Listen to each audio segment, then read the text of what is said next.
ang mga nakalat na resibo ngayong hapon. Malalaswang pelikula na starring ay mga menor de edad for sale sa isang palengke sa Quiapo, Maynila.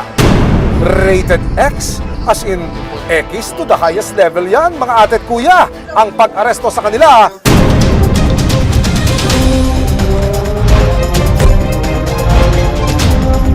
now showing sa resibo. Pukol sa ulo, kaliwat kanang pasa sa muka at mga paso sa kamay. Yan ang dinanas ni Nanay Edeng sa kamay raw mismo ng kanyang kaanak. Dahil sa lala ng sinapit, kinailangang isugod sa ospital ang matanda. Ang akin po, pinalo kasi ang laki po ng bukol. Wala po akong pinaghihinalaan talaga, pero meron nang nangyari po. Pero ang pagsisiwalat ng anak ni Nanay Edeng na si Nora, ang may kapabayaan daw sa nangyari sa matanda, ang mismong bunsong kapatid niya. Inay ko po! Ano nangyari sa ulo mo? Na paano yan? Nang minsang madisgrasya si Nanay Edeng, tila hayahay pa at walang pakialam ang kanyang kapatid. Sinong nanay mo?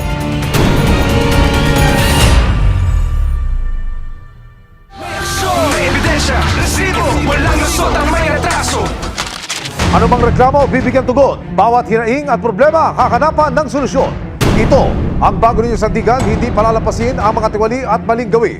Dito, walang ligtas ang abusado at lalong walang lusot ang may atraso. Dahil ang lahat, hahanapan natin ng resibo. Magandang hapon, ako po si Emil Sumangil.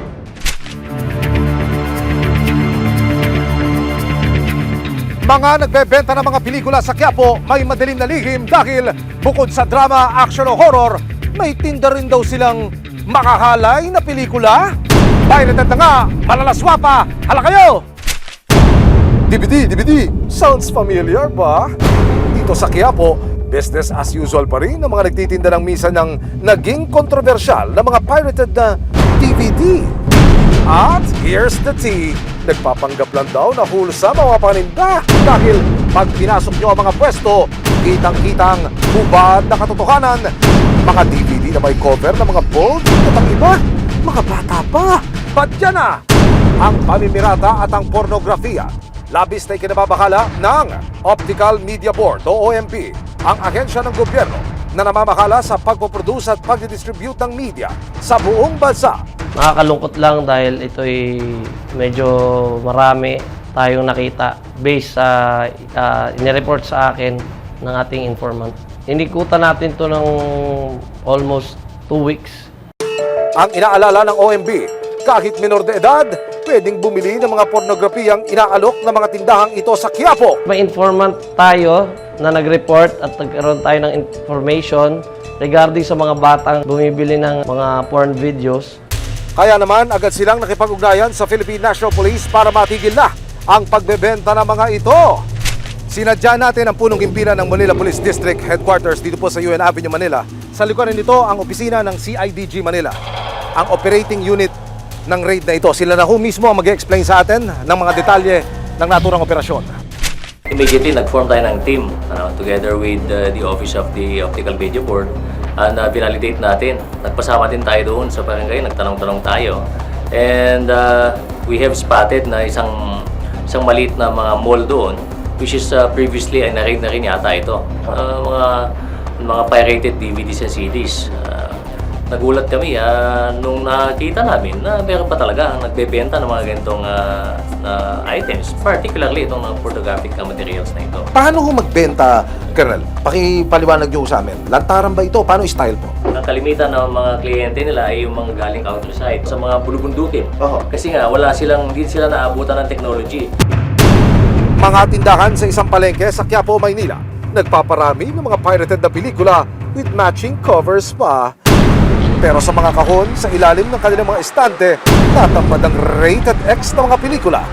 Sa isinagawang surveillance ng OMB kasama ang Criminal Investigation and Detection Group o CIDG ng Manila District Field Unit o MTFU, natuklasan nilang hindi lang pala seller ng mga tindahan na ito, sila rin mismo ang nagre-reproduce ng mga kopya ng malalaswang pelikula.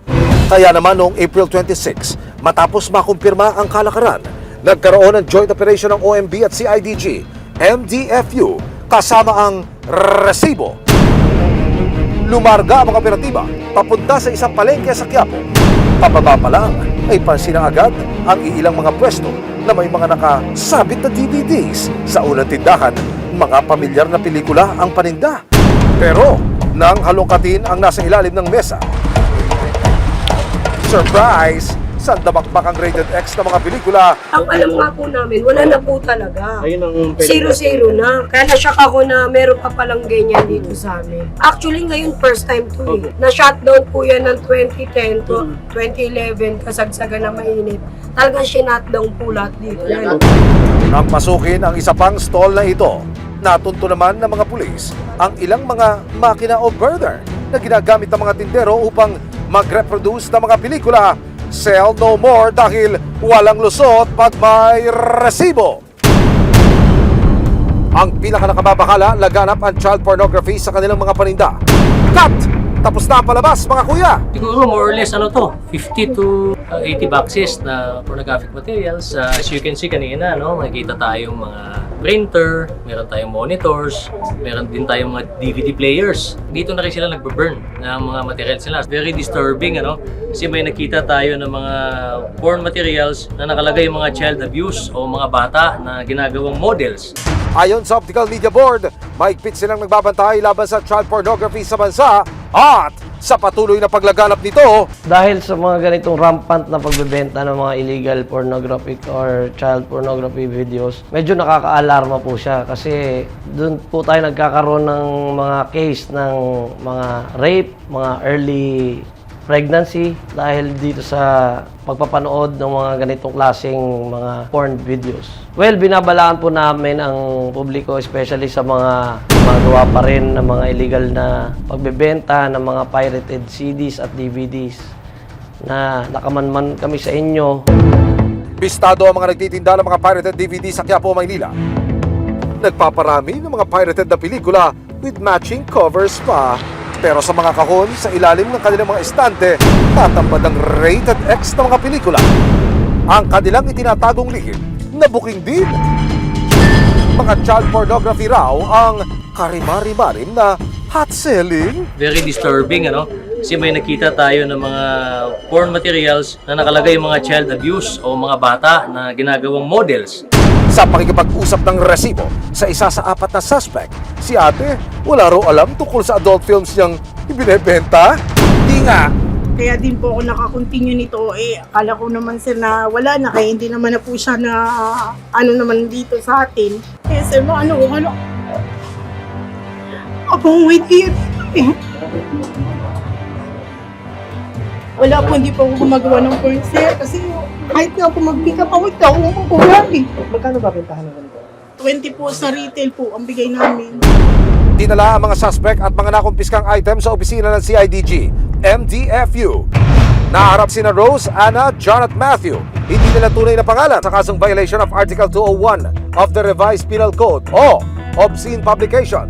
Kung mapatunayang may sala, pwede silang makulong ng mahigit 6 hanggang 12 taon at magbayad ng multang hindi bababa ng 6,000 hanggang 12,000 pesos.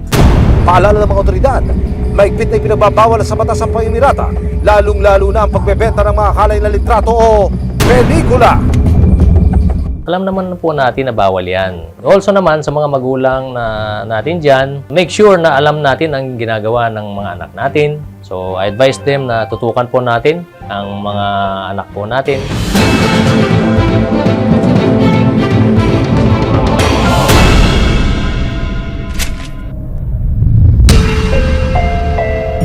Deserve ng matatanda ang ating paggalang.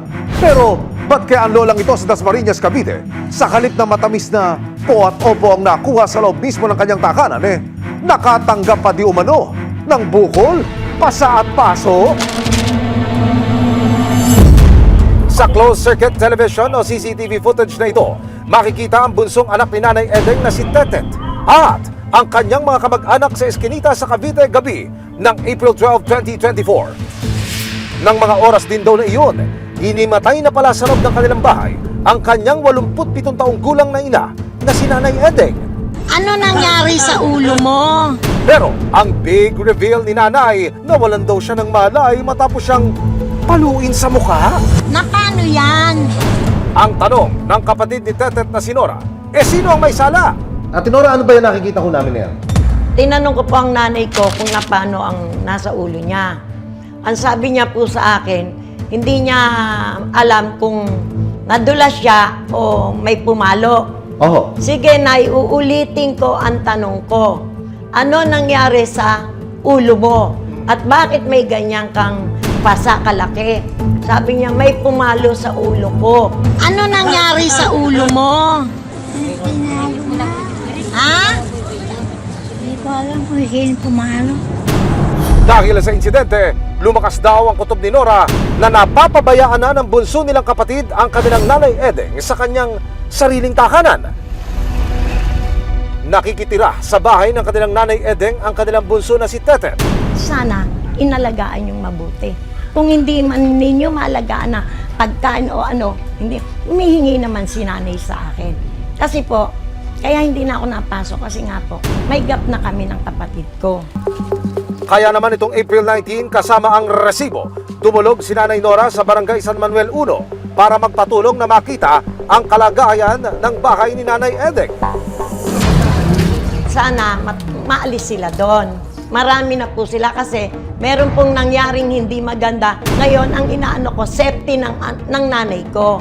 Ang gusto ko po na mailagay siya sa maayos na bahay niya. Pagdating sa bahay ng kanyang ina, nagulat sila sa kanilang nakita.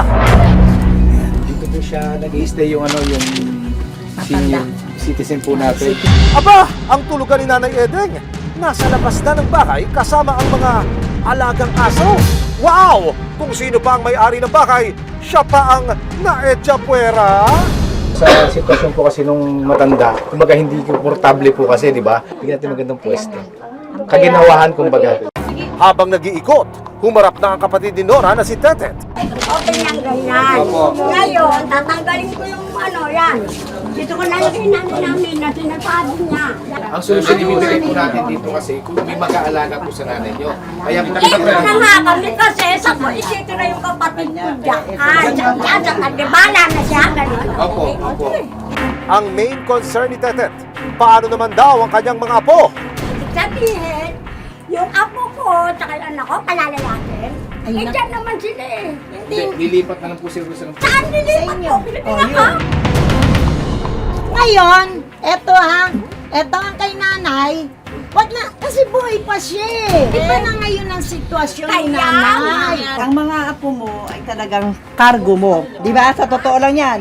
Ngayon, may party ka, dun mo sila lahat ilagay sa party mo. Nang may masmasan ng magkakaanak, nagpaalala ang barangay na imo-monitor at babantayan nila sina Tetet. Base ko sa suggestion ko sa inyo dalawa, Aling Tet, Aling Nora. Pumapayag sa Aling Nora kapili na doon tumira ang mga apo ni Maria Teresa ni Pomoseno at sila ang mga ngalaga kay Aling Edeng. Tama. At kapag hindi sila tumupad, kayo ay aalis sa bahay na tinitira ni Aling Edeng at kayo ay kakasuhan ni Aling Nora kapag may nangyaring hindi maganda kay Aling Edeng. Ito ay pwesto ni Aling Edeng. Ito ay Pinalagay nila pwede. imomonitor ng barangay official ng San Manuel 1. Bukod sa pagbisita sa bahay, nagkaharap din ang magkapatid at magkakaanak sa barangay upang linawin ang totoong nangyari kay Nanay Edeng noong April 12. Naaksidente nga ba o sadyang sinaktan ang matanda?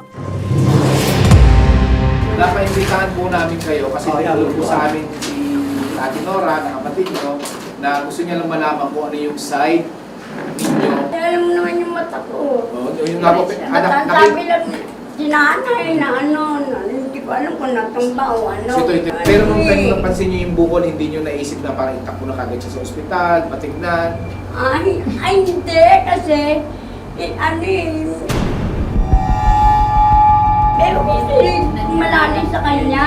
Kasi alam mo naman din ako, hindi ko alam kung sino yung Mukhang atalos for words si Tetet. Pero si Aling Nora ayaw mag-back down. Sinabi mo sa akin, tinakbo, nadulas daw. Bis na kaagad ako, di ba? Doon ko lang nalaman din. Kasi kung bakit hindi nyo sinabi sa akin, Bombet, ako, na si nanay pala yung nadulas na. Una-una si nanay sa poder nyo. Ibig sabihin, responsibilidad nyo si nanay kung ano man yung mangyayari sa kanya. Para masiguro ang kaligtasan ni Nanay Edeng sa kanyang sariling tahanan, April 23, 2024, dinulog ng resibo sa Office of Senior Citizen Affairs o OSCA ng lungsod ang sitwasyon ng pamilya. Dito, nag-level up na ang mga naging direktiba para sa ikabubuti ni Nanay Edeng. Pinakamaganda po nun, bigyan mo ng isang lugar ang nanay nyo. Oo. Kanya naman yung bahay na yan, di ba? Kaya nga po, Oo. diba? Nanay ko yan. Kaya nga sabi ko sa inyo, may pupunta naman dito, bakit makikita? Bigyan nyo nga po ng isang lugar. Kaya No, nga. kanya lang yon. Wala siyang Kaya kasama nga, ron. ito na Titignan nyo lang po sila. Total, mayroon aftercare services at monitoring ng barangay. At the same time, siguro paminsan-minsan pupunta din po kami. Malalaman kung talagang inaalagaan niya si Lola. Napagdesisyonan na si Tetet na lang ang mananatili sa bahay ni Nanay Edeng at lilipat na ang mga apo niya sa ibang lugar para maging mas komportable ang tulugan ni Nanay Edeng. Nagkasundo rin ang magkapatid na maglalagay ng CCTV sa pwesto ni Nanay Edeng para mas mabantayan siya. Sa oras daw na hindi ito matupad ni Tetet, handa raw si Nora na formal na magsampa ng kaso laban sa kapatid. Ang magandang gawin is i-assert natin yung barangay compromise agreement na sinasabi doon, pwede kayo pumasok anytime para bantayan si Lola at ano posible maglagay ng CCTV. Kung hindi po masunod yung barangay compromise agreement, of course wala tayong choice kung hindi i-elevate po ito sa korte. So either mag-file po tayo ng ejectment case or nung physical injuries case. Sa huli, naibalik din kay Nanay Edeng ang kanyang tahanan at nasiguro ang kanyang kaligtasan. Nagpapasalamat ako sa resibo na nagawa nila ng paraan. Dahil lang po, ilang beses na akong lumapit kung saan ang resibo po na sila ang nakapagpa-balik dun sa bahay ninyo. Kay Lola po, kay Nanay. Opo, sa Sige, nanay. kausapin niyo Sa si Nanay. Nay, kung sakaling lumabas ka sa ospital, meron ka ng tutuluyan na maganda na kwarto mo at septic ka na. Sa kanyang pag-uwi mula sa ospital, naghihintay ang isang maayos na matutuluyan at nararapat na kalinga para sa isang ina.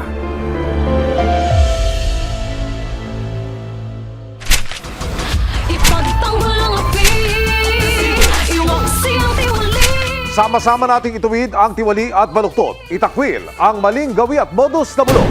Walang ligtas ang abusado at lalong walang lusot ang may atraso. Dahil ang lahat, hahanapan natin ang resibo. Hanggang sa muli, ako po si Emil Sumangil. May aksyon, may ebidensya, resibo, walang lusot ang